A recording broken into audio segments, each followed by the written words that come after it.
নববর্ষের দিন সকাল সকাল রাধারমণ লালের জন্য মিষ্টি নিয়ে এসে তারপরে আমি একে একে প্রণাম পর্বগুলো সারা শুরু করলাম। প্রথমে আগে বাড়ির সবাইকে প্রণাম করে নিলাম, তারপরে ফোন করে জ্যাঠা জেঠি মাসি পিসি মা বাবা দাদা বৌদি সবাইকে একে একে প্রণাম জানালাম। ও হ্যাঁ, মামা বাড়িতেও কিন্তু করতে ভুলিনি। আর ফোন করতে করতে মনে হলো যে আমি ঘর মোছার কাজটাও সেরে নিতেই পারি, তাহলে আমার কাজটাই এগিয়ে থাকবে।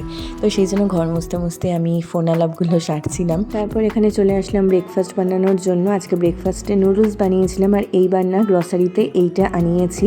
এটা হচ্ছে ম্যাগি আটটা নুডলস। খেতে কিন্তু খুব ভালো, আর ময়দার তৈরি নয়, আটার তৈরি বলে দেখো কালারটাও কিন্তু একটু আলাদা। আগে একদিন খেয়েছিলাম আর আজকে নিয়ে দ্বিতীয় দিন খাচ্ছি। একদম ঝরঝরে, একটু একটার সাথে অপরটা লেগে যায় না।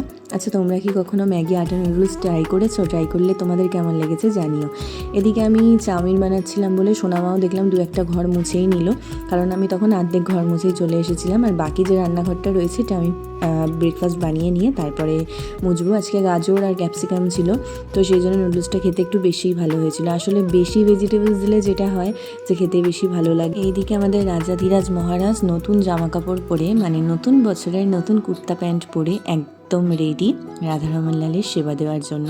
সকাল সকাল যেহেতু মিষ্টির দোকানে গিয়ে আজকে প্রভুর প্রিয় ক্ষীর কদমটা পেয়েছিলাম, তাই আমার মনটাও আজ ভীষণ ভালো আছে। এদিকে আমি ব্রেকফাস্ট সেরে এখানে হেনা গুলে নিচ্ছি। একটু গরম করেই আজকাল হেনাটা আমি গুলি, তাহলে একদম স্মুথ হয় টেক্সচারটা। আজকে নিজেকেও প্যাম্পার করবো, আর সাথে আমার ঘরদোরগুলোকেও। একটা নতুন বেডশিট কিনেছি জানো তো, সেই জন্য আমি ভীষণ এক্সাইটেড যে নতুন বেডশিটটা বিছানায় পাতবো বলে। তো সেই জন্য ফার্নিচারগুলোকে আগে একটু ভালো করে মুছে নিচ্ছি, তার কারণ পয়লা বৈশাখ নিজেকে যেমন পরিষ্কার পরিচ্ছন্ন রাখবো, সেরকম ঘরটাকেও তো রাখতে হবে, তাই না বলো? তো এইবার না আমি একটা ফিটেড বেডশিট নিয়েছি। আমার অনেক দিনের ইচ্ছে ছিল একটা ফিটেড বেডশিট নিয়ে দেখবো যে কীরকম হয়।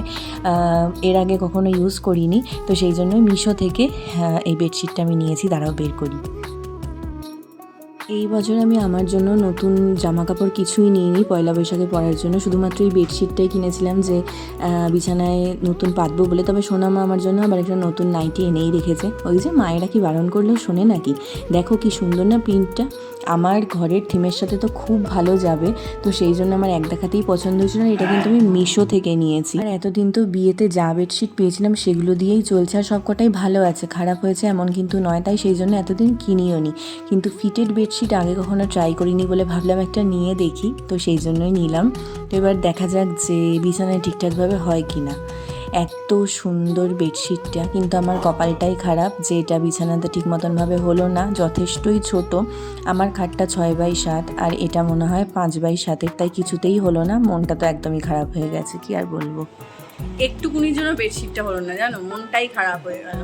যাই হোক, নববর্ষের দিনে মন খারাপ করে বসে থাকা কোনো কাজের কথা নয়। যে শোনো, আমার পুজো হয়ে গেছে, প্রসাদ দিয়েছে, মিষ্টি মুখ দিয়ে মনটাকেও মিষ্টি করে নিতে হবে।